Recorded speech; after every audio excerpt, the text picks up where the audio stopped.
Assalamualaikum warahmatullahi wabarakatuh. Perkenalkan, nama saya Pani Febela Putri dengan NIM 2030110011. Baiklah, pada kesempatan video kali ini, yaitu saya akan menjelaskan bagaimana progres kerja sebelum kita melakukan sebuah praktikum. Nah, saya berasal dari jurusan Tadris Kimia, Fakultas Tarbiyah dan Ilmu Keguruan, Institut Agama Islam Negeri Batu Sangkar. Nah, di sini saya akan melakukan praktikum untuk UAS ini, yaitu mengenai perpindahan kalor. Nah, jadi sebelum kita masuk ke dalam praktikumnya, kita terlebih dahulu membahas sedikit teori, di mana untuk perpindahan kalor ini kita juga akan nanti perpindahan kalor, apa itu kalor dan apa itu perpindahan kalor. Nah, kalor yaitu merupakan bentuk energi panas atau jumlah panas yang ada dalam sebuah benda. Kemudian untuk perpindahan kalor ini sendiri yaitu merupakan kalor yang dapat berpindah dari benda yang bersuhu tinggi ke benda yang bersuhu yang lebih rendah. Kemudian untuk perpindahan kalor ini dia juga memiliki 3 macam perpindahan, antara lain yaitu ada konduksi, konveksi, dan radiasi. Nah, kemudian kita bahas dulu apa itu yang namanya konduksi. Konduksi atau disebut juga dengan aliran, di mana yaitu perpindahan panas melalui zat padat yang tidak ikut mengalami perpindahan. Nah, apabila ujung sebatang logam itu dipanaskan ke api, maka ujung yang lain akan menjadi panas. Nah, kemudian contoh dari konduksi selain itu yaitu seperti saat tutup panci yang menjadi panas ketika kita gunakan untuk memasak. Kemudian kita masuk kepada itu tadi merupakan dari konduksi atau aliran. Kemudian di perpindahan kalor ini juga ada yang namanya nanti konveksi atau hantaran, di mana konveksi atau hantaran ini yaitu perpindahan panas melalui aliran yang zat perantaranya ikut berpindah. Nah, konveksi ini sering terjadi pada zat cair atau gas. Contohnya adalah air yang dipanaskan akan memuai sehingga massa jenisnya menjadi berkurang. Karena massa jenisnya berkurang, air kemudian bergerak naik. Kemudian selain itu, konveksi ini juga terjadi pada gas ketika udara panas naik dan udara yang lebih dingin itu turun. Kemudian contoh konveksi udara terjadi ketika air darat dan air laut di pantai kemudian gerakkan dalam balon dan asap cerobong pabrik. Nah, itu merupakan contoh-contoh dari konveksi. Kemudian di perpindahan kalor ini kita juga membahas yaitu radiasi atau pancaran. Nah, radiasi atau pancaran ini yaitu merupakan perpindahan kalor tanpa zat perantara atau pancaran, di mana radiasi dipancarkan atau diserap oleh benda-benda bergantung terhadap warna benda. Contoh lain dari radiasi ini itu tubuh akan terasa hangat jika dekat dengan api. Panas pakaian akan menjadi lebih kering bila dijemur di bawah sinar matahari. Kemudian itulah yang merupakan yang tadi kita bahas, apa itu kalor, apa itu perpindahan kalor, dan di dalamnya ada konveksi, juga ada konveksi, konduksi, dan radiasi. Sekarang kita masuk kepada melakukan praktikum yaitu tentang perpindahan kalor. Nah, di mana pada praktikum perpindahan kalor ini kita menentukan yaitu konduksi, konveksi, dan radiasi. Nah, di sini saya akan mencoba melakukan 2 jenis praktikum, di mana kedua jenis ini yaitu kita pertama menggunakan balon dan menggunakan lilin. Nah, masing-masing nanti dari praktikum kita akan menentukan apa dia termasuk konveksi, konduksi, dan radiasi. Nah, untuk alat yang digunakan kita menggunakan satu yaitu ada lilin, kemudian ada korek api, ada batang ranting, kemudian ada sendok besi, dan juga ada balon. Nah, balon di sini yaitu ada balon yang berisi air dan ini hanya tidak berisi air. Nah, sekarang kita masuk kepada percobaan pertama, yaitu konduksi. Nah, di mana langkah pertama yaitu kita hidupkan lilin.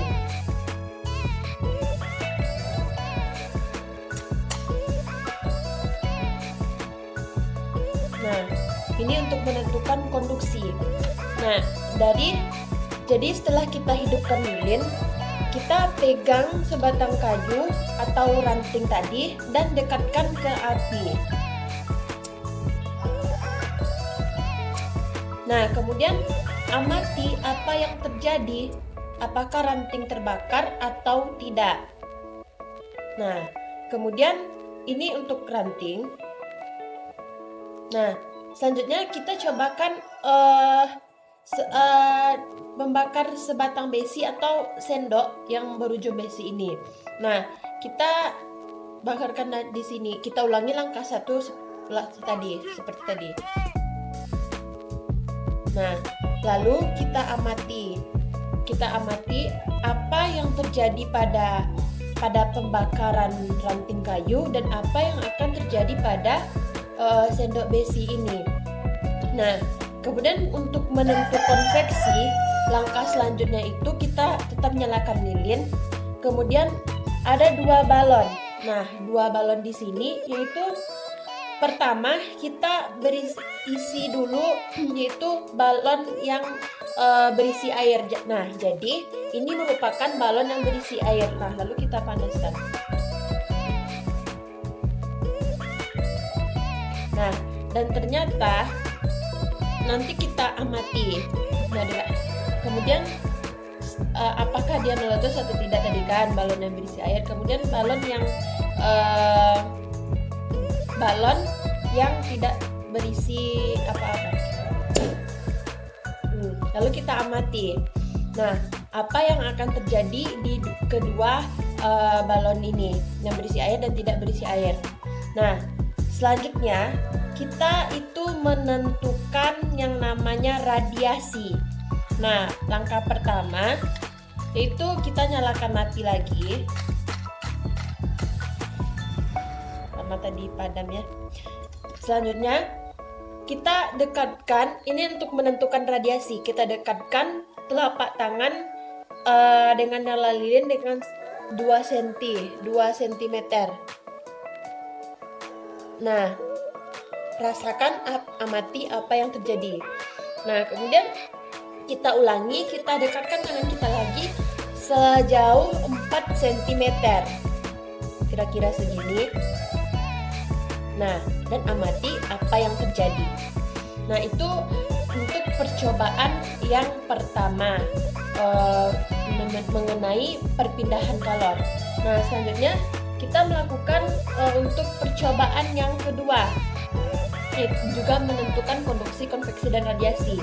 Nah, tadi di percobaan pertama tadi telah kita lakukan berbagai macam itu dengan menggunakan balon, ranting, dan telapak tangan. Nah, sekarang perbedaannya di yang kedua ini kita sama-sama menentukan perpindahan kalor, membagikan konveksi, konduksi, dan radiasi. Tapi yang percobaan ini hanya menggunakan lilin saja.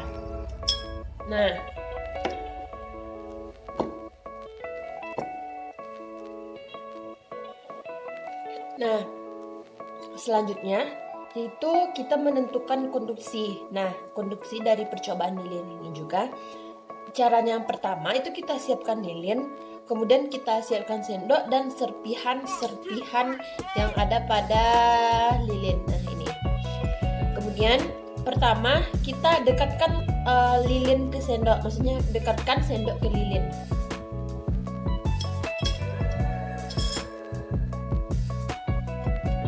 Nah, kemudian potongan lilin ini kita lilitkan kembali.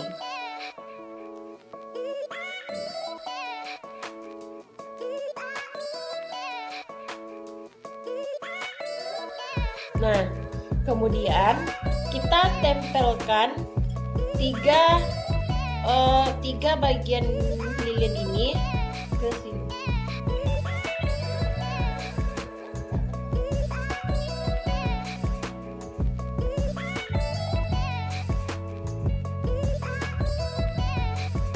Nah, setelah kita tempelkan, lalu dengan jarak 1 cm ke ujung sendok. Nah, lalu kita panaskan. Nah, di sini terlihat kepingan yang akan disusul. Nah, lalu amati. Nanti di kesimpulan kita bahas. Nah, kemudian juga sama untuk menentukan konveksi. Untuk menentukan konveksi, yang pertama kita tempelkan lagi 3 serpihan lilin.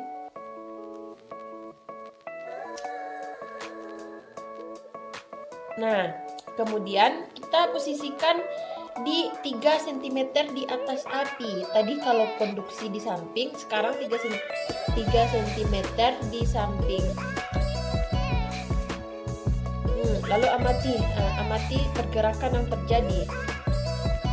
Nah, kemudian untuk menentukan radiasi, nanti kita juga dekatkan lilin ke api, tapi jangan sampai menyentuh api.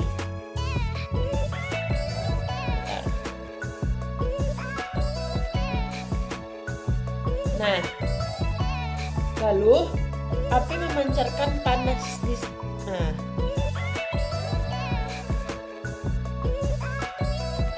Nah, itulah cara-cara kita untuk menentukan apa dia konduksi, konveksi, dan radiasi dari percobaan yang ada. Sekarang kita masuk kepada kesimpulan atau tahap terakhir dari saat kita menentukan perpindahan kalor tadi. Nah, di mana untuk menentukan konduksi tadi kita telah melakukan yang namanya itu ranting dan sendok tadi. Nah, ternyata pada kayu atau ranting, yaitu kayu itu kan tadi terbakar. Nah, ternyata itu kayu merupakan penghantar kalor yang buruk. Nah, ketika salah satu ujung benda ini dipanaskan, nah kalor tidak dihantarkan di ujung lain, tapi bertumpuk di ujung ini. Nah, itu mengakibatkan ujung yang terkena api akan terbakar. Nah, beda halnya dengan sendok. Nah, ketika sendok yang mampu menghantarkan kalor dengan baik, nah ketika salah satu besi dipanaskan, maka kalor tidak akan dihantarkan menuju kalor yang lain. Nah, tapi akibat yang diberikan terkena api itu tidak terbakar, melainkan ujung yang lainnya juga ikut terasa menjadi panas. Kemudian untuk menentukan konveksi di percobaan yang pertama, yaitu tadi sebelumnya kita melakukan menyalakan lilin dan balon. Nah, ternyata di balon yang berisi air itu tidak meletus sama sekali, dan balon yang hanya berisi udara itu meletus. Nah, kenapa bisa terjadi seperti itu? Karena ketika balon yang berisi air itu dipanaskan, maka balon tidak akan terbakar. Hal ini dikarenakan kalor di pemanas akan dirambat oleh balon yang ada airnya. Melalui konveksi, kalor akan disebarkan air ke seluruh bagiannya. Karena kalor diambil oleh air, maka balon tidak menerima panas yang cukup dan untuk meledak. Itu sebabnya ia tidak akan meletus. Nah, namun berbeda dengan halnya balon yang hanya berisi udara. Nah, ketika balon yang berisi udara, yaitu dia akan meledak dengan cepat karena adanya kalor yang dialirkan dari pemanas, sehingga membuat volume udara akan memuai, dan pemuaian balon dalam inilah menyebabkan balon meledak dengan cepat. Nah, kemudian yang untuk percobaan radiasi, sebelumnya kita menggunakan lilin dan kita menggunakan korek api alatnya. Nah, dan menggunakan telapak tangan yang sebelumnya. Nah, jadi telapak tangan yang didekatkan pada nyala 2 cm itu kenaikan suhunya lebih tinggi dibandingkan dengan telapak tangan yang didekatkan dengan jarak 4 meter. Hal ini dikarenakan pada jarak 2 cm telapak menyerap kalor lebih cepat dibandingkan dengan jarak 4 cm. Nah, dan kemudian untuk kesimpulan dari percobaan praktikum yang kedua, di mana kita menentukan konduksi. Nah, konduksi ini yaitu perpindahan kalor melalui suatu zat disertai dengan partikel tersebut. Nah, kepingan lilin yang paling dekat dengan api itu paling cepat lepas dari disusul dengan kepingan yang agak jauh tadi kan. Kemudian yang untuk itu yang untuk konduksi, itu yang untuk konduksi. Soalnya yang untuk itu maksudnya tadi yang untuk konveksi, yang kalau untuk konduksinya yaitu benda yang memiliki daya terpanas disebut dengan konduksi, di mana yaitu lilinnya akan cepat dan mudah terbakar. Lalu untuk radiasi yaitu perpindahan kalor tanpa melalui zat perantara. Nah, dapat disimpulkan sehingga lilin yang kita bakarkan tadi itu memancarkan panas dan di sekeliling apinya. Nah, itulah. Kemudian yang konveksi itu contohnya sendok yang menjadi panas karena terkena udara tadi. Sekian, terima kasih. Assalamualaikum warahmatullahi wabarakatuh.